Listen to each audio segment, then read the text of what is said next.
तो electrostatics revision class second हम continue कर रहे हैं। तो इसमें पहली चीज आती है बहुत ही बेसिक कॉन्सेप्ट कि कब अट्रैक्शन होगा और कब रिपल्सन होगा। पिछले क्लास में मैंने 4-5 वो ABCD रख के बताया भी था। तो इसके रिजल्ट सबसे पहली बात, unlike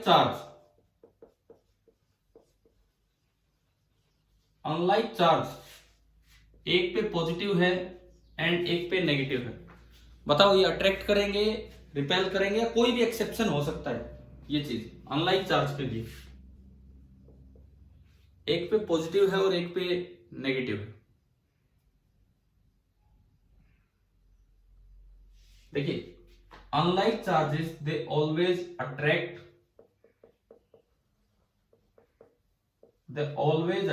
unless the medium has infinite dielectric constant, infinite value of epsilon r। भाई जो अनलाइक चार्ज हैं वो हमेशा एक दूसरे को अट्रैक्ट करते हैं, बस एक केस में नहीं करते। कौन से केस में नहीं करते? देखो फोर्स का फॉर्मूला क्या होता है, 1/4πε0 Q1 Q2 upon r square. लेकिन अगर कोई मीडियम चेंज कर दे तो ε0 के साथ आ जाता है εr। अब चाहे अनलाइक चार्ज हो, अगर εr टेंड्स टू इंफिनिटी है, जैसे मेटल्स में होता है इलेक्ट्रोस्टैटिक्स में, तो फोर्स टेंड्स टू 0 हो जाएगा और कोई अट्रैक्टिव फोर्स नहीं लगेगा। तो अब बताओ, अब जवाब देना मुझसे। जैसे पूछा जाए कि अनलाइक चार्ज अट्रैक्ट करेंगे, बिल्कुल करेंगे, लेकिन एक केस में नहीं करेंगे, और जब तक ये केस ना किया जाए हम वो कंसीडर करते भी नहीं है। कब? परंतु अच्छा टाइप तब बन सकता है जब इसी केस पे चला जाए कि भाई कोई केस बताओ जब अनलाइक चार्ज भी अट्रैक्ट नहीं कर रहे हैं। तो ऐसा तब होगा जब जिस मीडियम में वो रखे गए हैं उसका डाइलेक्ट्रिक कांस्टेंट इनफाइनाइट हो। क्या बताइए, क्या ये समझ में आया कि नहीं आया? ये वाला पॉइंट, पहला पॉइंट, ठीक है? कोई डाउट हो तो अभी पूछते चलना। दूसरा सेकंड पॉइंट देखिए, सेकंड पॉइंट, अब मैं बात करता हूं लाइक चार्ज का। जैसे एक पॉजिटिव और दूसरा भी positive, they always repel, like charges always repel unless. अब फिर इसमें कंडीशन बता रहा हूं कि कब कब नहीं होता। ऑलवेज मतलब लगभग हम जो नॉर्मल केसेस लेते हैं वहां होता है, लेकिन अगर कुछ सोचा जाए तो एक तो यही केस हो गया, unless either the medium has infinite value of epsilon r. अगर इनफाइनाइट वैल्यू होगी तो फिर से फोर्स 0 हो जाएगा। इस वाले केस में तो फोर्स हो जाएगा 0, और या फिर एक और भी केस है, the difference in both the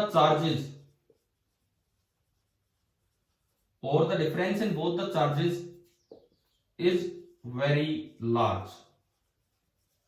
एक चार्ज बहुत बड़ा हो और एक चार्ज बहुत छोटा हो, एक चार्ज बहुत बड़ा हो और एक चार्ज बहुत छोटा हो। मतलब जैसे ये दो स्फीयर्स हैं, दोनों पे लाइक चार्ज है, लेकिन इस पे है 1000 कूलम एंड इस पे है 1 कूलम। तो 1000 कूलम एंड 1 कूलम, वैसे तो लाइक चार्ज एक दूसरे को रिपेल करते हैं, लेकिन 1000 कूलम इतना स्ट्रॉन्ग इंड्यूसिंग चार्ज की तरह काम करेगा, ये इतना स्ट्रॉन्ग इंड्यूसिंग चार्ज की तरह काम करेगा कि इधर की तरफ इंड्यूस होके आ जाएगा चार्ज, काफी स्ट्रॉन्ग चार्ज इंड्यूस कर लेगा। मान लो ये भी मेटल है, चलो छोड़ो उस चीज को भी, इतनी भी डिटेल में नहीं जा रहे। ये इतना नेगेटिव चार्ज अपनी तरफ खींच लेगा कि दूसरी साइड पॉजिटिव थोड़ा सा ज्यादा रहेगा, सपोज कीजिए इसने -1000 कूलम खींच लिया, तो यहां हो जाएगा 1001, क्योंकि टोटल चार्ज इतना होना है। परंतु डिस्टेंस कम होने की वजह से ये अट्रैक्टिव फोर्स बहुत ही ज्यादा हो जाएगा, और अट्रैक्टिव फोर्स बहुत ही ज्यादा होने का मतलब है रिपल्सिव फोर्स कम होगा, तो नेट फोर्स यहां भी अट्रैक्शन वाला बन जाएगा। तो अब देखो, जो ABCD E टाइप क्वेश्चन आते हैं कि ए और बी अट्रैक्ट कर रहे हैं, ए और बी रिपेल कर रहे हैं और सी ये कर रहे हैं, उसमें तो हम ये मान के चलते हैं कि जिन पे लाइक चार्ज हैं, इसका मतलब वो श्योरली चार्ज है और वो क्या करेंगे, केवल रिपेल करेंगे। जिन पे लाइक चार्ज है वो श्योरली चार्ज है और वो केवल रिपेल करेंगे, वो बात तो ठीक है वहां तक। लेकिन अगर हम ध्यान दें इस पे कि रिपल्सन के अलावा और क्या क्या हो सकता है, उन लाइक चार्जेस के बीच में फोर्स जीरो भी हो सकता है। ऐसे न्यूमेरिकल में एबीसीडी ई टाइप न्यूमेरिकल में ये चीज कंसीडर नहीं करते हैं, पर कभी पूछ ही ली जाए बात, जैसे ऑप्शंस बना के दे दिए जाए स्टेटमेंट टाइप क्वेश्चन, तो उनमें ध्यान देना होता है लाइक चार्जेस के बीच का भी फोर्स जीरो हो सकता है। जीरो कब होगा, जब मीडियम की इनफाइनाइट परमिटिविटी हो, इनफाइनाइट एब्सोल्यूट या रिलेटिव परमिटिविटी हो। लाइक चार्जेस के बीच में भी अट्रैक्टिव फोर्स हो सकता है, जो हम उस तरह के क्वेश्चंस में नहीं ले सकते हैं कि जिनमें अट्रैक्टिव है उनमें हम लाइक माने ना, वहां नहीं। लेकिन पूछा जाए कि क्या पॉसिबल है, तो बिल्कुल पॉसिबल है।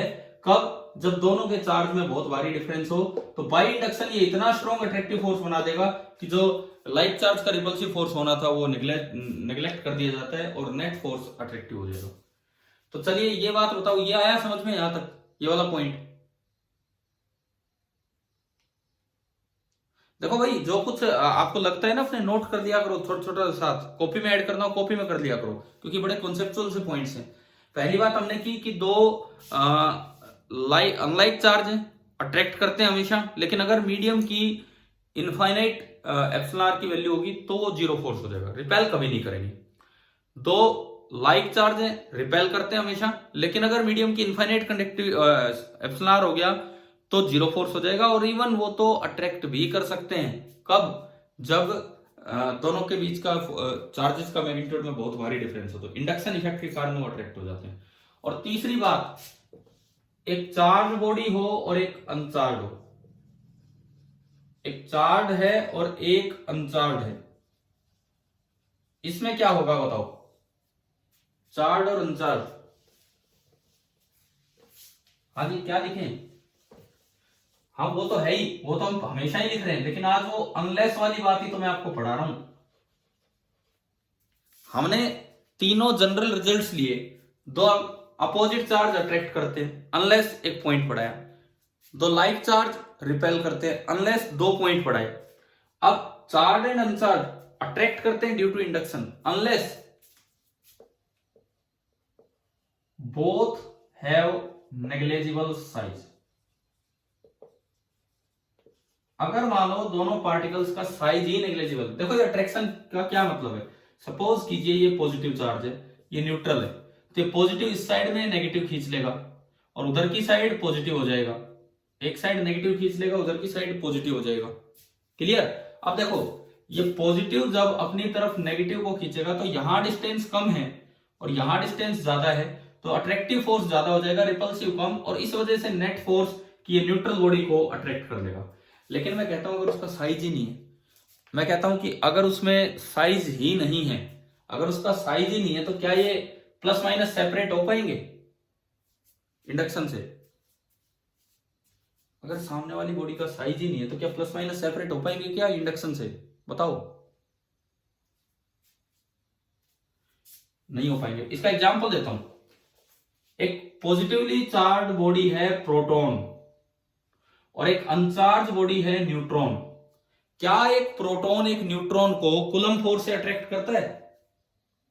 क्या एक प्रोटॉन एक न्यूट्रॉन को कूलम फोर्स से अट्रैक्ट करता है क्या?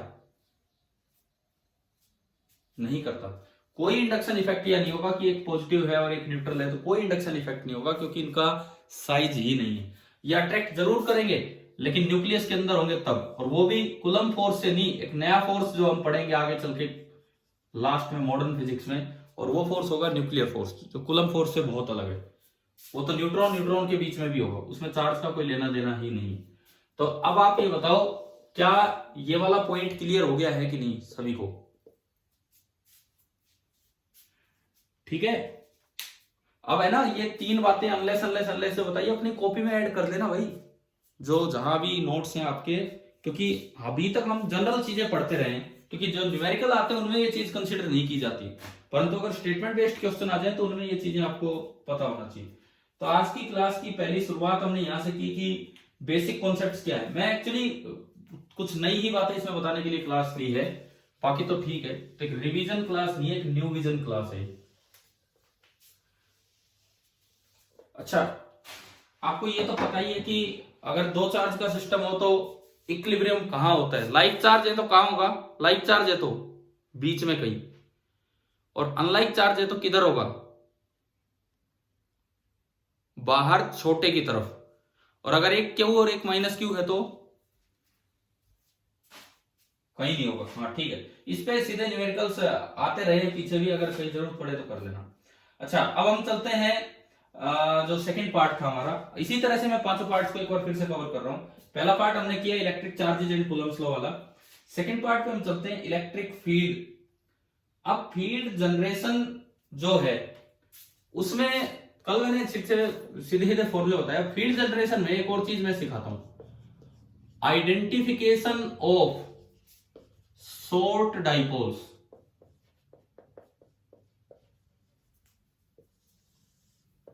आइडेंटिफिकेशन ऑफ शॉर्ट डाइपोल्स, ये जब मैं कभी अपने टाइम पे 12th क्लास में ये क्वेश्चन देखा था मैंने एक बार, और भाई मैं इसको करने में काफी 2-3 घंटे लगा दिए और ज्योमेट्रिकली, और ये सोल्व नहीं हो पा रहा था। बाद में जब इसका सॉल्यूशन देखा तब ये चीज समझ में आई थी, लेकिन आपको तो मैं अभी बता ही रहा हूं किस तरह से। ये एक हेक्सागन दिया था उस सवाल में, और उसकी एज लेंथ कम थी, लिखा नहीं था कम थी, वैल्यू दे रखी थी, नैनोमीटर में थी या पिकोमीटर, कुछ इस तरह की थी। और उस पे ना कुछ ऐसे रखे हुए थे, यहां चार्ज क्यू तो यहां माइनस क्यू, यहां चार्ज क्यू तो यहां माइनस क्यू, एंड यहां चार्ज क्यू है तो यहां माइनस क्यू। एक बोर्ड के परपेंडिकुलर प्लेन में ये हेक्सागन रखा हुआ है, बोर्ड के परपेंडिकुलर प्लेन में ये हेक्सागन रखा हुआ है इस तरह से, और इसके सेंटर से बिल्कुल ऊपर पता नहीं कुछ हाइट थी एच जो भी था, और जो इसकी साइड लेंथ है दैट वाज एल, और जो क्वेश्चन में वैल्यूज दे रखी थी उससे पता लग रहा था कि एच बहुत बड़ा है एल से। अब ऐसे में ये पूछ लिया कि यहां फील्ड बताओ। अब भाई हम तो पागल ही होगी इसको करने में, 6 फील्ड और फिर उनका वेक्टर सम, तो 6 फील्ड और वेक्टर सम नहीं करना। आप इसको डाइपोल की तरह आइडेंटिफाई करो। डाइपोल आइडेंटिफाई करने का फायदा तब है जब वो शॉर्ट हो, उसकी लेंथ बहुत ही कम हो। क्वेश्चन में एल दिया था, क्यों दिया था। अब देखो यहां देखने का तरीका अलग अलग है। एक तो कोई बच्चा यूं देखे, ये एक डाइपोल है, ये एक डाइपोल है, और एक ये बीचों बीच 3 डाइपोल यूं भी नजर आ गए। एक ये डाइपोल है, एक ये पीछे वाला और एक ये आगे वाला, परंतु उसका फायदा नहीं है, क्योंकि ये जो फील्ड पॉइंट है, ये जो फील्ड पॉइंट है, बीच वाले डाइपोल के तो इक्वेटोरियल पे हो गया, परंतु पीछे और इधर वाले डाइपोल्स के इक्वेटोरियल पे नहीं है, वो कहीं भी नहीं है, उनके लिए तो जनरल पॉइंट हो गया। तो हमें इस तरह आइडेंटिफाई करना है कि जो फील्ड पॉइंट है, डाइपोल को इस तरह आइडेंटिफाई करना है कि जो फील्ड पॉइंट है वो या तो डाइपोल के एक्सिस पे हो या इक्वेटोरियल पे हो। तो इसमें आइडेंटिफिकेशन का बेस्ट तरीका देखो। आपने एक डाइपोल ये देखा 1, एक डाइपोल ये देखा 2, एंड एक डाइपोल ये देखा 3। आप ये बताओ, मैंने 3 डाइपोल देख लिए, क्या तीनों के लिए वो पॉइंट कौन सी पोजीशन पे है? जो फील्ड पॉइंट है ऊपर, तीनों डाइपोल्स के लिए पॉइंट कौन सी पोजीशन पे है?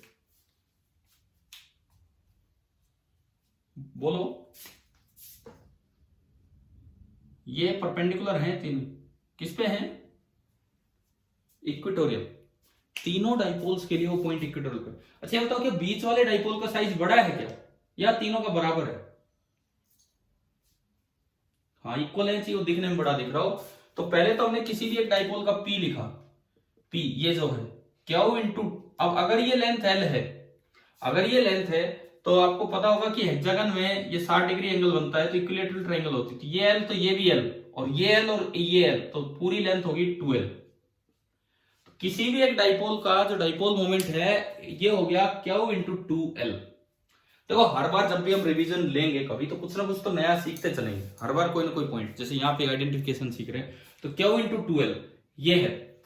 अब x पॉइंट है, तो देखो पहले डाइपोल की वजह से फील्ड होगा बिल्कुल पीछे, पहले डाइपोल की वजह से, क्योंकि फील्ड होता है p से अपोजिट, ये E1।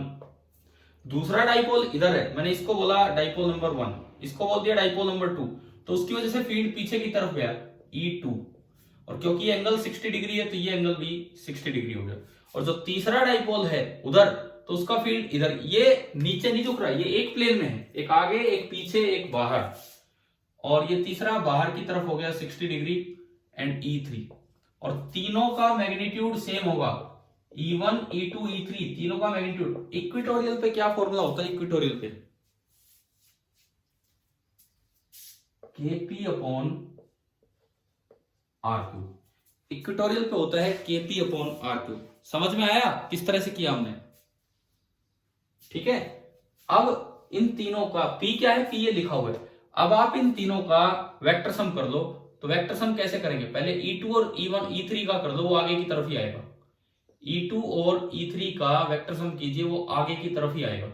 और E2 और E3 का आएगा 2 टाइम्स कोई भी एक E ले लो, कोई भी एक Kp by r cube into cos of आधा एंगल। अब उन दोनों के बीच का एंगल था 120 डिग्री, तो कोस ऑफ आधा एंगल हो गया 60 डिग्री। 12 कोस थीटा बाई 2 लगाया मैंने, कोस 60 से 2 कटेगा तो ये आया Kp बाई आर क्यूब, और एक E1 पहले ये Kp बाई आर क्यूब, तो जो नेट E आ गया वो आ गया 2Kp बाई आर क्यूब। ये क्वेश्चन आया कि नहीं आया समझ में? बताएं। आज भी क्लियर है कि नहीं ये डाइपोल आइडेंटिफिकेशन? बोलो यार, अगर कोई डाउट है तो मैं करो। ठीक है, आ गया ना? ठीक है। और ये चीजें नोट किया करो, फिर अपने बाद में नोट्स में जहां जगह हो वहां ऐड कर दिया करो। ये तो था फील्ड जनरेशन के ऊपर। अब मैं फील्ड इफेक्ट के ऊपर चलता हूं। तो फील्ड इफेक्ट में 2-3 बातें हैं। सबसे पहली बात, अगर एक चार्ज पार्टिकल को रेस्ट पे छोड़ देते हो यूनिफॉर्म फील्ड में, ये पॉजिटिव प्लेट ये नेगेटिव प्लेट, आप यूनिफॉर्म फील्ड में एक चार्ज पार्टिकल को रेस्ट पे छोड़ देते हो, यहां मैंने छोड़ा, फील्ड है E, तो बताओ इसका पाथ कैसा होगा? रेस्ट पे छोड़ते हो तो इनिशियल स्पीड 0, तो जो इसका पाथ होगा, इस पे फोर्स नीचे लगेगा Q इंटू E, तो इसकी एक्सेलरेशन नीचे की तरफ होगी QE बाई M। मान लीजिए ये लेंथ है L, t बराबर 0 पे इसको रिलीज किया, और t बराबर t0 पे ये यहां आके टकराया। क्योंकि E यूनिफॉर्म है तो एक्सेलरेशन कांस्टेंट है, तो पहली इक्वेशन ut तो 0, s बराबर ut plus half at square, तो पहली इक्वेशन L बराबर half QE by M into T square. दूसरी इक्वेशन V, फाइनल V जो यहां आते समय बनेगा V0 बोल देता हूं, टाइम ये t0 था, u0 plus a into T QE by M into t0।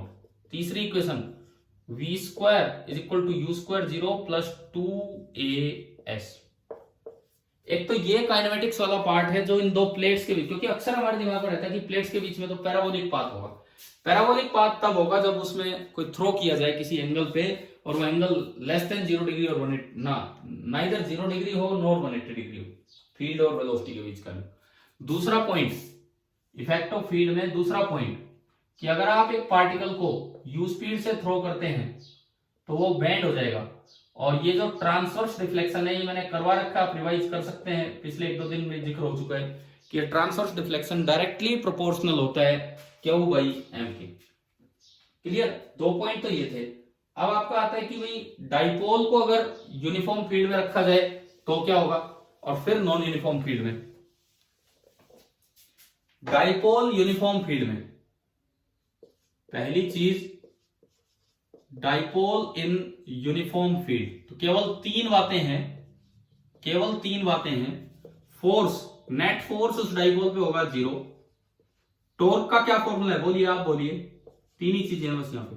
Torque का क्या फॉर्मूला है?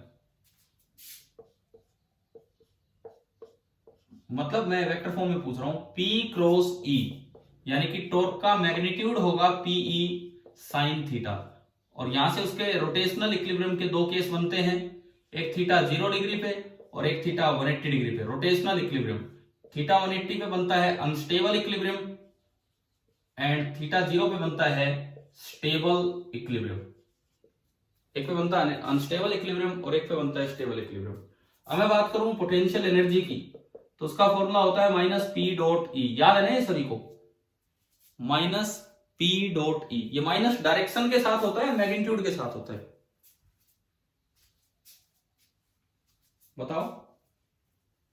डायरेक्शन तो होती नहीं पोटेंशियल एनर्जी की, potential energy is scalar quantity, उसकी डायरेक्शन का तो कोई मतलब नहीं है। माइनस मैग्नीट्यूड के साथ इन्वॉल्व है minus PE cos theta.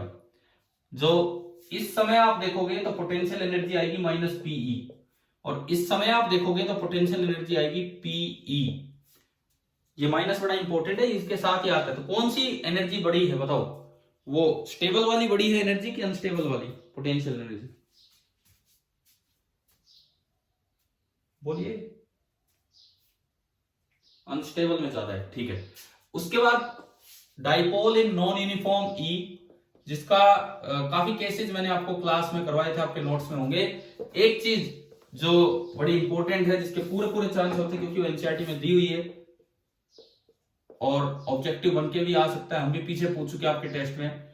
F is equal to P into mod of D by D R. कब लगता है ये फॉर्मूला डाइपोल पे फोर्स का, कब लगा सकते हैं? जब फील्ड में क्या खासियत हो ना, वो तो ठीक है, पहला केस तो वो, और वो तो वही बात होगी जो इन्होंने बोला, उनके बीच का डिस्टेंस नेग्लिजिबल। और दूसरी कंडीशन ये, यार आप देखना आपके कॉपी में ना, यहाँ आपके नोट्स कॉपी में हाँ दुनिया भर का काम करवा रखा है यहाँ पे। कभी डायरेक्शन ऑफ ई सेम रखा लेकिन पी बड़ा कर दिया तो भी ये फॉर्मूला नहीं लगेगा, है ना। वो एक करवाए थे, आप देखना वहां पे अगर चेक करें तो। फिलहाल ये याद रखो, फिलहाल के लिए आज का टेस्ट भी आपको देना है तो नोट्स वोट्स आप पढ़ते रहना।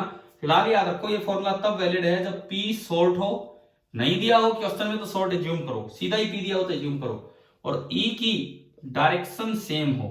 और इस टॉपिक को सबसे पहले मैंने तो जहां से सीखा था वो था एनसीईआरटी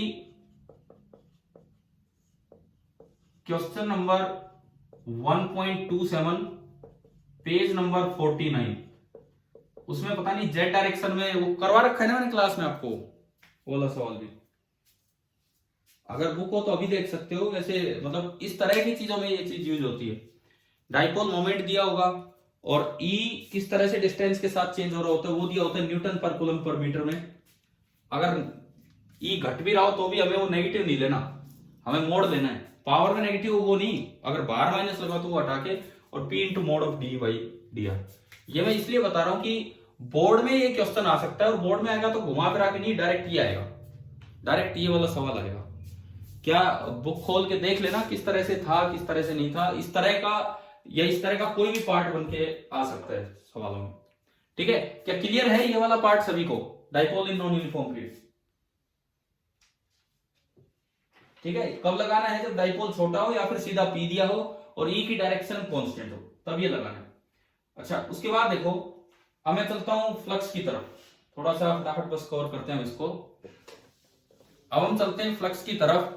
तो फ्लक्स में पहली बात तो ये है कि अगर ई कांस्टेंट दे रखा हो, कांस्टेंट कैसे देखेंगे? जैसे ई एक्स आई कैप, या अलग से क्वेश्चन में लिखा हो कि कांस्टेंट है, या फिर ऐसे आई कैप जे कैप के कैप में हो और ये नंबर्स हो, ये वैल्यू एक्स वाई जेड पे डिपेंड ना करे, ये वैल्यू एक्स वाई जेड पे डिपेंड ना करे, और ये वैल्यू एक्स वाई जेड पे डिपेंड ना करे, 3 4 5 ऐसे नंबर हो तो ई कांस्टेंट है।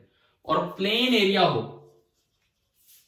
प्लेन एरिया का मतलब है कि एस वेक्टर कांस्टेंट हो, तो आपका E vector dot S vector direct आपको देगा फ्लक्स, और नहीं तो आपको करना पड़ेगा इंटीग्रेशन। मैंने कहा था जो 3 शॉर्ट एग्जांपल है वो जरूर देखना, एनसीईआरटी के लास्ट के 3, चाहे आज के पेपर में आए ना आए, लेकिन आगे तो फायदा हो जाएगा कि अगर आप पढ़ के जाओगे तो वो चीज। और लेकिन उनसे आसान सवाल, अगर ई कांस्टेंट ही दे रखा है तो डायरेक्ट आप डॉट प्रोडक्ट कीजिए एस के साथ। अच्छा, आगे देखो, अब ये इसमें एक मैसेज आ गया है कि हमारा टाइम पूरा होने वाला है, केवल लास्ट 10 मिनट्स हैं, तो अब मैं फटाफट करवाता हूं क्योंकि फ्लक्स से आगे बढ़ो। फ्लक्स में करवाता थोड़ा डिस्कस, पर अब टाइम नहीं है। पोटेंशियल पे चलो। सबसे पहली चीज जो कल मैंने डिस्कस नहीं की थी लेकिन कहा था कि आप पढ़ लेना, ई से वी निकालना और वी से ई निकालना। क्या वो दोनों क्लियर हैं आपको? जल्दी जल्दी बताओ, टाइम कम है। ई दिया हो जैसे ई एक्स आई कैप प्लस ई वाई जे कैप प्लस ई जेड के कैप, ई दिया हो ये, और इससे v का एक्सप्रेशन निकालना है। क्या करना होता है? सबसे पहले तो कर दो dr, सबसे पहले लिख दो dr dx i cap plus dy j cap plus dz k cap.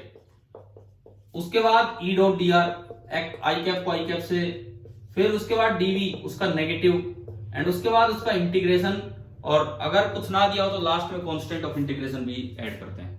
और इंटीग्रेशन आसान तब होता है जब dx के साथ x वाली टर्म्स ही आए, dy के साथ y वाली टर्म्स आए तो आसान है, या फिर ये कांस्टेंट हो। ये जो भी कुछ चल रहा है एक बार बंद कीजिए इसे। कोई सुनो, या फिर आप ये कांस्टेंट हो, जैसे 4 इंटू डी एक्स तो इंटीग्रेशन डायरेक्ट आएगा 4x, 3 into D Y integration direct आएगा 3y।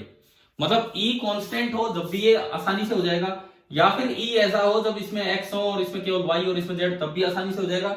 लेकिन अगर इसके साथ y है इसके साथ x है तो फिर एक ही तरीका है कि परफेक्ट डिफरेंशियल बना सकते हो। मैं नहीं उम्मीद करता कि परफेक्ट डिफरेंशियल तक का काम आज के पेपर में आए तो या तो ये कांस्टेंट ही आएंगे, या फिर इसमें x होगा इसमें y इसमें z। ये तो था इधर। दूसरा, अगर आप v दे रखा हो तो आसान काम है, ex निकालो minus partial differentiation of v with respect to x, ey निकालो, ez निकालो। एक बात का ध्यान रखना, किसी पॉइंट पे पूछे वो पॉइंट लास्ट में पुट करना है, कभी शुरू में v में रख के बैठ जाओ तो फिर तो डिफरेंशिएशन ही जीरो हो जाएगा। अच्छा, इधर जब आप इंटीग्रेशन करते हैं तो लिमिट कहां से कहां लगाएंगे, जैसे उसमें दिया हो कि इनिशियल पोजीशन है 2i cap plus 3j cap minus 4k cap, वहां से फाइनल पोजीशन है i cap minus j cap plus k cap, और चेंज इन v निकालना हो, change in v delta v, तो लिमिट कहां से कहां लगेगी, x की लिमिट लगेगी 2 से 1, y की लिमिट 3 से -1, z की लिमिट -4 से 1, ये पोजीशन पे डिपेंड करेगी। और उधर आसान काम है डायरेक्ट डिफरेंशिएशन। चलो ये वाला काम हो जाएगा, ठीक है। अब मैं एक आखिरी काम करवाता हूं बिकॉज टाइम पूरा हो जाएगा, फिर ये बीच में मीटिंग खत्म हो जाएगी। जो कल तो डिस्कस नहीं हुआ अभी करवा देता हूं, शेयरिंग ऑफ चार्ज पढ़ाया हुआ है पहले, लेकिन कुछ और नए फॉर्मूलों के साथ करूंगा। Sharing of charge between two metallic spheres. देखिए, सपोज ये एक स्फीयर है, r1 रेडियस और सिग्मा 1 इसकी चार्ज डेंसिटी है। एक दूसरा स्फीयर है r2 रेडियस और सिग्मा 2 इसकी चार्ज डेंसिटी है। अगर इनको टच किया जाए, टच करने का मतलब है कि वो लिखा हो क्वेश्चन में कि इनको वैसे टच किया गया, इनको वायर से कनेक्ट किया जाता है, दूर दूर ही रखे जाते हैं, और यूं पूछे कि फाइनल चार्ज डेंसिटी कितनी होगी, तो फाइनल चार्ज डेंसिटी इस पे तो मैंने बोल दी सिग्मा 1 और इस पे मैंने बोल दी सिग्मा 2। क्लास में मैंने करवाया हुआ है, बस फॉर्मूले की तरह नहीं करवाया हुआ, वो चार्ज की तरह करवाया हुआ है। फॉर्मूले की तरह कैसे होगा, सिग्मा 1 और सिग्मा 2 की फाइनल वैल्यू, सिग्मा 1 होगा सिग्मा जो भी मतलब आपको इनिशियल वैल्यू दे रखी है, सिग्मा 1 इंटू r1 स्क्वायर, जो भी इनिशियल वैल्यू दे रखी है यहां से, plus sigma 2 into r2 square, sigma 1 into r1 square plus sigma 2 into r2 square divided by r1 into r1 plus r2। देखो, कोई कहे कि यार इतना हम याद नहीं करते, तो भाई इसको फिर निकालने में लगे रहो। सिग्मा 2 डैश अभी मैं करवाऊंगा, कैसे आएगा वो भी करवाऊंगा। सिग्मा 2 डैश बताइए आप, इसी तरह से क्या फॉर्मूला बनेगा, क्या चेंज आएगा, ऊपर तो सेम और नीचे r1 की जगह इधर हो जाएगा r2 r1 प्लस r2। अभी हम लेके आ रहे हैं फॉर्मूला, कैसे आएगा। पहले आप ये बताओ सिग्मा 1 डैश और सिग्मा 2 डैश का रेशियो क्या है, सिग्मा 1 डैश और सिग्मा 2 डैश का रेशियो क्या है, बोलो बताओ, इनको डिवीजन करके बताओ क्या रेशियो आ रहा है। हाँ जी बोलिए, क्या रेशियो है इसका। अरे कोई तो बच्चा जवाब दो, क्या रेशियो होगा इससे इसको डिवाइड करेंगे तो। ना ना ना, सब कुछ कट गया यार, सब कुछ कट गया, केवल एक चीज बची है r2 बाई। तो ये हमने पढ़ा भी तो है कि ये जो सिग्मा होता है ये इनवर्सली प्रोपोर्शनल होता है रेडियस ऑफ कर्वेचर के, पढ़ा है ना कभी पीछे, ठीक है। फाइनली देखो फाइनली क्या होता है, पोटेंशियल सेम होने होते हैं। तो दो रिलेशन हम पढ़ चुके थे कि जो चार्ज आता है वो डायरेक्टली प्रोपोर्शनल होता है आर के, एंड जो सिग्मा आता है वो इनवर्सली प्रोपोर्शनल होता है आर के। सबसे पहली बात कि अगर चार्ज दिया होता Q1 और Q2, सॉरी मैं स्मॉल ले लेता हूं, फाइनल को मैं कैपिटल बोल रहा हूं। अगर चार्ज दिया होता Q1 और Q2 और फाइनल चार्ज हो जाते, या मान लो चार्ज दिया होता Q1 Q2 and final charge हो जाते Q1 डैश और Q2 डैश, तो ये लिखना आसान थे कनेक्ट करने के बाद। कनेक्ट करने के बाद ये लिखना आसान थे, चार्ज लिखना आसान है, Q2 डैश Q1 डैश। कैसे? टोटल चार्ज देख लो बस, टोटल चार्ज कितना है पहले, Q1 plus Q2। Q1 plus Q2 को R1:R2 पार्ट्स में डिवाइड कर दीजिए, यानी कि Q1 प्लस Q2 के R1 प्लस R2 इससे कीजिए, और R1 पार्ट्स इसको दे दीजिए इधर वाले को, एंड R2 पार्ट्स दे दीजिए इधर वाले को, R2 पार्ट्स दे दीजिए उधर वाले को। हाँ भाई बताओ, ये याद है ये वाली चीज? ये वाली चीज समझ में आई क्या? कैसे की? कि अगर इनिशियल चार्ज ये थे और कनेक्ट करने के बाद फाइनल चार्ज ये है, तो जो फाइनल चार्ज होता है वो डायरेक्ट रेशियो में डिवाइड होना होता है। तो आपको डायरेक्ट रेशियो में डिवाइड करने के लिए पहले टोटल चार्ज देखते, Q1 plus Q2 by charge conservation वही डिवाइड होगा। तो Q1 प्लस Q2 को R1:R2 में डिवाइड करने के लिए आपने R1 प्लस R2 पार्ट्स करके R1 पार्ट इसको दे दिया और R2 पार्ट उसको दे दिए। पहले तो ये बताओ चार्ज का डिवीजन समझ में आया कि नहीं, कैसे किया है? क्लियर है ना सभी को चार्ज का डिवीजन? लेकिन चार्ज डेंसिटी में बच्चा ये गलती कर जाता है कि इनवर्स करना है, इनवर्स रेशियो लेना है, वो कर देते हैं, दोनों को ऐड किया σ1 प्लस σ2, और फिर इनवर्स रेशियो करने के लिए σ1 plus σ2 upon R1 plus R2 into R2, σ1 plus σ2 upon R1 plus R2 into R1, वो इनवर्स रेशियो ना। ऐसे चार्ज डेंसिटी डिवाइड नहीं होती। चार्ज डेंसिटी कैसे डिवाइड होगी बताता हूं, लेकिन पहले फाइनल चार्ज का फॉर्मूला याद हो जाएगा भाई, ये फॉर्मूला याद हो जाएगा, ये फॉर्मूला करना है ये याद, बिकॉज आसान सवाल वो होते हैं जिनमें चार्ज को डिवाइड करके पूछा जाता है फाइनल चार्ज। थोड़ा सा एक स्टेप आगे चला जाता है, चार्ज डेंसिटी देकर चार्ज डेंसिटी का डिवीजन पूछा जाए। पहली बात तो ये फॉर्मूला हो गया। ये फॉर्मूला आएगा कैसे, बड़ा सीधा है। आपने Q1 डैश और Q2 डैश निकाल लिए, आपने Q1 डैश और Q2 डैश निकाल लिए, देखो कितना आसान है, यहीं से आएगा। Q1 की वैल्यू σ1 की टर्म्स में कितनी है, Q1 is equal to σ1 into 4 pi R1 square. यहां से Q2 की वैल्यू σ2 की टर्म्स में कितनी है, Q2 is equal to σ2 into 4 pi R2 square. अब आप खुद करेंगे, मैं तरीका बता देता हूं बिकॉज टाइम इतना ही है, मीटिंग बीच में ऑफ हो जाएगी। आप ये Q1 रहा, ये Q2 रहा, इन दोनों की वैल्यू इसमें पुट करेंगे। यहां से Q1 डैश आएगा, कुछ कॉमन आ जाएगा, 4 पाई, यहां से Q2 डैश आएगा। मेरे पास Q1 डैश आ गया और Q2 डैश आ गया। बाद में मुझे σ1 डैश लिखना है, तो σ1 डैश होगा Q1 dash upon 4 pi R1 square, और σ2 डैश होगा Q2 dash upon 4 pi R2 square, Q2 dash upon 4 pi R2 square. क्या ये बताओ, क्या मेथड समझ में आया कैसे वहां तक पहुंचना है? करोगे खुद कर लोगे, लेकिन ये फॉर्मूला याद रखना है। देखो बिना फॉर्मूले याद किए आप फिजिक्स का पेपर टाइम लिमिट में सोल्व नहीं कर पाओगे। आप वैसे चीज कोई आपको दे दो, आप आधे घंटे में सोल्व कर दोगे पूरे कॉन्सेप्ट्स लगा के, लेकिन ये छोटे छोटे रिजल्ट्स जो हम क्वेश्चन कर देते हैं वो हमें याद हो जाए, ताकि अगली बार उसका यूज करना हो तो सीधा हो जाए। तो ये मैं एक बार फिर से बता दूं, फॉर्मूला कैसे आया वो तरीका मैंने बताया, आप यूज करना। पहले Q1 डैश Q2 डैश लिखे और इससे आप ये कर लेना। चलिए ठीक है, अब आपकी मीटिंग भी पूरी हो गई है। ठीक है, थैंक यू।